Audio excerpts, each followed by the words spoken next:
নমস্কাৰ, আপোনালোকে টেঙা খাই ভাল পায়নে? আজি যিহেতু বহুত বেছি গৰম আছিলে, সেইকাৰণে মই বনাইছিলোঁ ঔটেঙা আৰু মাছৰ আঞ্জা। ইমান যে ভাল হৈছিলে খাবলৈ। এয়া ঔটেঙা এটা কাটি ল'লোঁ ধুনীয়াকৈ।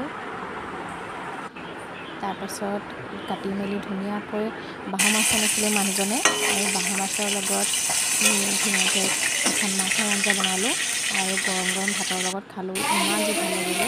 গৰমত টেঙা মাছৰ জোল অকণ খাবলৈ পালে কিমান ভাল লাগে নহয় জানো?